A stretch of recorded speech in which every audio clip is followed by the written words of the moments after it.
రాము గారు అనలిస్ట్ ముగ్గురు కూడా సిద్ధంగా ఉన్నారు. ముందుగా మూర్తి గారితో ప్రారంభిద్దాం. పెద్దలు మూర్తి గారు నమస్కారం అండి.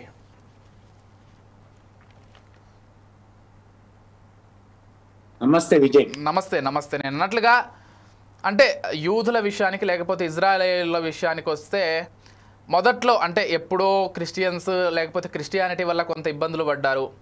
సరే వాళ్ళు కొంత తగ్గిపోయారు, ఇస్లామిక్ వచ్చింది, మనం కొంచెం బాగుపడతాం, ఇప్పటి నుంచైనా దాడులు తగ్గుతాయి అనుకుంటే ఇస్లామిక్ వచ్చిన తర్వాత పెన్న మీద నుంచి పొయ్యిలో పడ్డట్లుగా అయింది వాళ్ళ పరిస్థితి. పూర్తిగా దేశాన్ని వదిలిపెట్టి యూరోప్కి కొంతమంది, అమెరికాకు కొంతమంది, ఇటువైపు ఆసియాకి కొంతమందికి వలస రావాల్సి వచ్చినటువంటి ఒక పరిస్థితులు వాళ్ళు చూశారు. ప్రతి దేశంలోనూ ఊచకోతలు, ప్రతి దేశంలోనూ వాళ్ళని తొక్కేయాలనుకునేటువంటి వాళ్ళు. ఇక హిట్లర్ ఎంత దారుణంగా వాళ్ళ పట్ల వ్యవహరించాడో మనందరికీ తెలిసిందే.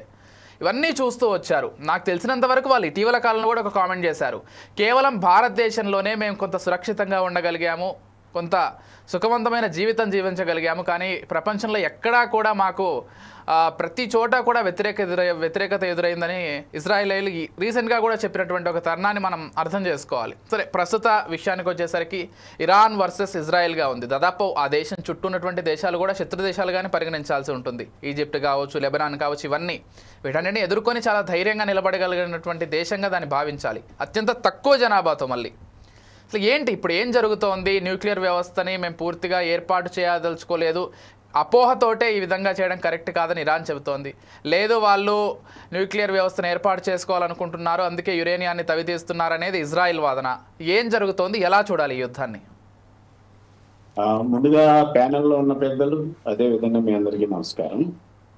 విజయ్, మనం ఇజ్రాయెల్ యొక్క పుట్టుక అది వాళ్ళ సొంత దేశం కాదు, అంటే భూమి వాళ్ళది కాదు. ఇందాక మీరు చెప్పినట్టుగా, వ్యాఖ్యానించినట్టుగా అందరూ కూడా, యూదులందరూ కూడా అక్కడికి వచ్చి జమ అయ్యారు. మొదట్లో ఇజ్రాయెల్ ని చాలా దేశాలు గుర్తించలేదు. అవును. తదుపరి ఈ పశ్చిమాసియాలో ఈ ముఖ్యంగా ఆయిల్ నిక్షిప్తాలు ఉన్న ఈ దేశాలలో అమెరికా యొక్క కనుబడింది. ఈ అమెరికా మొదట్లో ఇరాన్ తోటి స్నేహంగానే ఉండేది. ఇరాన్తో స్నేహంగా ఉండి ఇరాక్ తోటి తను ఘర్షణ వైఖరిని తీసుకొచ్చేది. మనం ఒబామా నుంచి చూస్తూ ఉన్నాం. ముందుగా సద్దాం హుసేన్కి వ్యతిరేకంగా అక్కడ ఇవేవి మన ఈ అక్కడ కొన్ని ఆయుధాలు ఉన్నాయి, వాటిని నాశనం చేయడానికే మేము వెళ్తున్నాము అని చెప్పి ప్రకటించి అత్యంత క్రూరంగా సద్దాం హుసేన్ని అక్కడ మట్టుపెట్టింది అమెరికా. అప్పుడు స్కట్స్ యొక్క క్షిపణులతోటి ఆ యుద్ధం అనేది మనం చూసాం. తదుపరి మనం ఈజిప్ట్ మీద కానీ లేకపోతే లిబియా మీద కూడా, గడాఫీ, అసలు లిబియాలో అన్ఎంప్లాయ్మెంటే లేదు. అటువంటిది అక్కడ ప్రజల్ని రెచ్చగొట్టి అక్కడ చిచ్చు పెట్టింది కూడా అమెరికానే.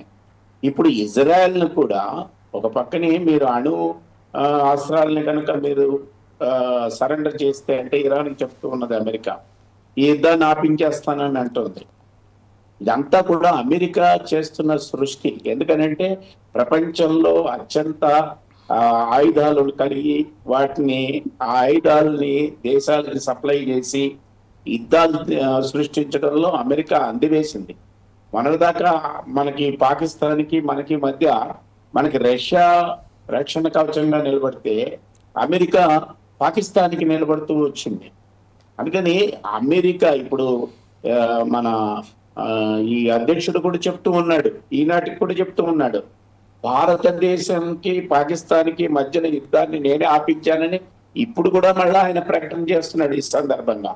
అందుకని మీరు నాకు సరెండర్ అయితే కనుక నేను యుద్ధాన్ని ఆపుతాను అని అంటున్నారు. అంటే ఒక ఏకధ్రువ ప్రపంచంగా మారిన ఈ ట్రంప్, అందులో ట్రంప్కి తగినట్టుగా ఏకధ్రువ ఈ ఆయుధాలు కలిగిన అమెరికా దీని వెనకాల ఉంది అనే దాన్ని మనం చూడాలి. ఇజ్రాయెల్కి చేయూతగా ఉన్నది ఖచ్చితంగా అమెరికానే. అందుకని ఇప్పుడు అణువాయుధాలు ఉన్నాయని అనుకుందాం, కాసేపు అనుకుందాం అణువాయుధాలు ఉన్నాయని.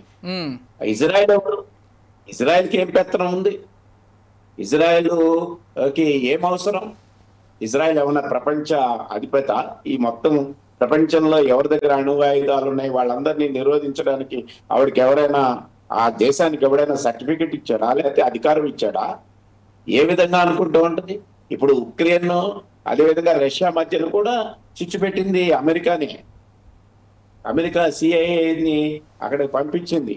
ఆ విధంగా అక్కడ ఇప్పుడు ఆరని చిచ్చులాగా రావణ కాష్టంలాగా జరుగుతూ ఉన్నది. ఇప్పుడు ఏమంటుంది ఉక్రెయిన్ని, మీ నిక్షిప్తాలన్నీ కూడా నాకు హ్యాండ్ ఓవర్ చేస్తే అక్కడున్న గనుల్ని నేను యుద్ధాన్ని ఆపిస్తాను అని చెప్తోంది.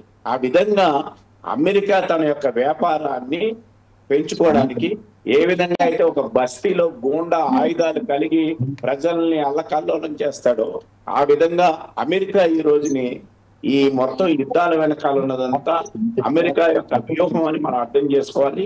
వాళ్ళ పెంటగాన్ లో ఉన్న మొత్తం ఆయుధ గోడవలన్నీ కూడా ప్రపంచాన్ని నాశనం చేయడానికి అయిపోయినాయి. ఈ రోజు వీళ్ళకి దమ్ముందా? ఉత్తర కొరియా జోలికి ఎందుకు వెళ్ళలేకపోతున్నారు వాళ్ళు? ఉత్తర కొరియా చెప్పింది ఎక్కడ నా మీద దాడి చేసినా కూడా అమెరికాను లేపేస్తానని చెప్తున్నారు. అందుకని ఈ రోజు మనం అర్థం చేసుకోవాల్సింది, ఇరాన్ మీద ఇజ్రాయెల్ యుద్ధం ప్రారంభించిందా లేకపోతే ఇజ్రాయెల్ మీద ప్రారంభించిందా? పక్కనున్న పాలిస్తానాలో పసిపిల్లలండి హాస్పిటల్ మీద బాంబింగ్ చేస్తా ఉన్నది పాలిస్తానా. యాక్చువల్ అది పాలిస్తానా ప్రాంతం. అది దాన్ని పట్టుకొని ఎక్కడి నుంచో వచ్చి యూదులందరూ కూడా వాళ్ళు నిజంగా ఆనాడు నరకం అనుభవించిన మాట వాస్తవం. హిట్లర్ చేతిలో అతి ఘోరంగా వాళ్ళు జ్యూస్ మతస్థులు యూదు వాళ్ళు దాన్ని ప్రపంచవ్యాప్తంగా ఒక చీత్కారానికి వెళ్ళారు. అది దృష్టిలో పెట్టుకొని అక్కడ వాళ్ళు ఆ ప్రాంతాన్ని ఆక్యుపై చేసుకుని దాన్ని ఈ రోజుని ఆ పశ్చిమాసియాలో చిచ్చు పెట్టింది ఇజ్రాయెల్, దానికి ఒత్తాసుగా ఉన్నది అమెరికా. అందుకని ఇప్పుడు నేను ఇంతకు ముందు మనకు అలీనోద్యమం ఉండేది. అలీనోద్యమం అనేది ఎప్పుడైతే పోయిందో ఈ యుద్ధాలు వస్తున్నాయి. అయితే ఇది అణు ఆయుధాలు ఉన్నాయా అంటే లేదనే చెప్తోంది ఇరాన్. అంతర్జాతీయంగా ఉన్న వాళ్ళు వెళ్ళి మాట్లాడతారు. యుఎన్ఓ ఉంది, యుఎన్ఓ చూసుకుంటుంది.